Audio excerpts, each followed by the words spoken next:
ওয়াজেদ জয়, কেমন আছিস তুই বাবা? কতদিন পর ফোন করলি?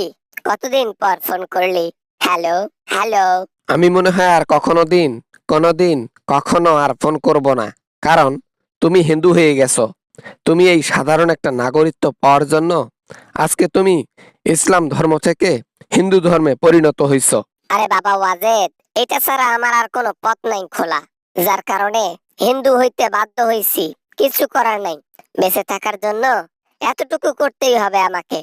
মন থেকে হিন্দু আগে থেকেই ছিলাম, এখন হইছি। সি মা সি, এইটা তোমার কাছে আশা করি নাই। একে তো মোদিকে বিয়ে করে তুমি সেটেল হয়ে গেছো, দুইয়ে আবার নাগরিকত্ব পাওয়ার জন্য নিজের ইসলাম ধর্ম চেঞ্জ কইরা এখন হিন্দু হয়ে গেছো। লজ্জা লাগতেছে আমার। লজ্জা লেগে কাজ নাই, কেননা বেঁচে থাকতে গেলে যা ইচ্ছা তাই করতে হবে। কোন রকমে হিন্দু ধর্ম পালন করে নাগরিকত্ব নিতে হবে। ইন্ডিয়ার বাসিন্দা না হইলে এদেশের মধ্যে আর টেকা যাবে না, বুঝলি? তাই বলে তুমি হিন্দু হবা?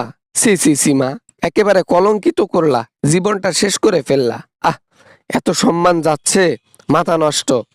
কি যে সম্মান যাওয়ান যাচ্ছে সেটা আমি জানি, মানুষ শুধু হাসতেছে। মানুষ তো হাসার দিন, তাই তো মানুষ হাসবে, স্বাভাবিক ব্যাপার।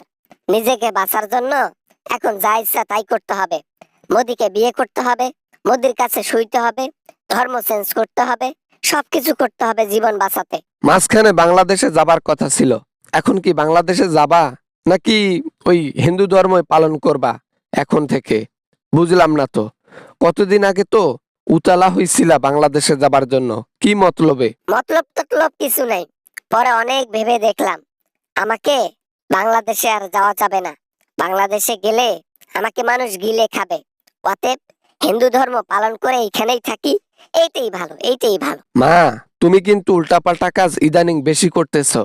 আচ্ছা, তুমি কেন হিন্দু ধর্ম পালন করতে গেলা? হ্যাঁ, তুমি কি এমনি এমনি থাকতে পারতা না ইন্ডিয়াতে? ইন্ডিয়ার জন্য তুমি কম কিছু করলা? হ্যাঁ, ফাও ফাও কত জিনিস দিলা। ইন্ডিয়ার নিয়ম, কি করব? কিছু করার নাই। নাগরিকত্ব পাইতে গেলে মাস্ট বি হিন্দু হইতে হবে।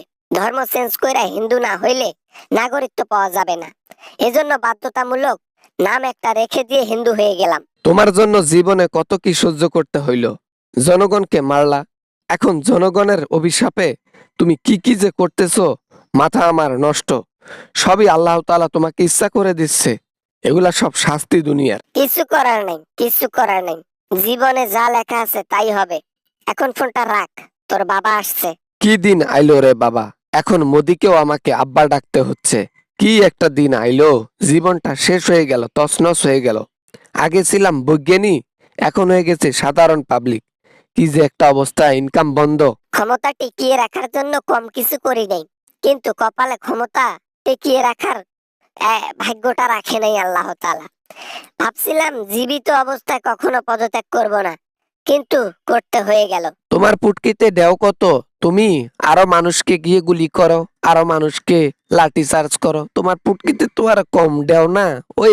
ওই জন্য আল্লাহ তাআলা তোমার একেবারে পুটকি ঠান্ডা করে দিচ্ছে। কেমন হইছে?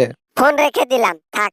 তুই এখন আমাকে দোষারোপ করবি, তুই এখন আমার বিপক্ষে কথা বলবি, আর কথা বলতে পারবো না, আর কথা বলতে পারবো না। তুই আমার ছেলে নস, তুই এখন আমার বিপক্ষে কথা বলতে শিখতেছিস। হক কথা বললে দোস্ত বেজার, এইটা হচ্ছে তোমার দশা। ও ভালো কথা বলতেছি তো গায়ে শুয়ের মতো হাংতেছে, তাই না আম্মা? হ্যাঁ, যাও যাও, মোদির সাথে গিয়ে শুয়ে থাকো। আব্বা আমার বাড়িতে আসলো। এবার না মানে আর কি, এবার ফোন রাখলাম, রাখলাম, বাই বাই, খোদা হাফেজ, খোদা হাফেজ। ফোন তো রাখবা, লজ্জা করে না ছেলের সামনে এগুলা করতে? হ্যাঁ, বেধর্মী কোনটাকার যন্ত্রণা রে।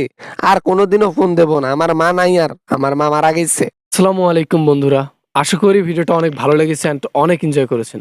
যদি ভিডিওটা এতটুকু পরিমাণ ভালো লাগে তাহলে অবশ্যই চ্যানেলটি সাবস্ক্রাইব করবেন, ভিডিওতে একটি লাইক করবেন, আর কিছু বলতে চাইলে কমেন্ট করতে পারেন।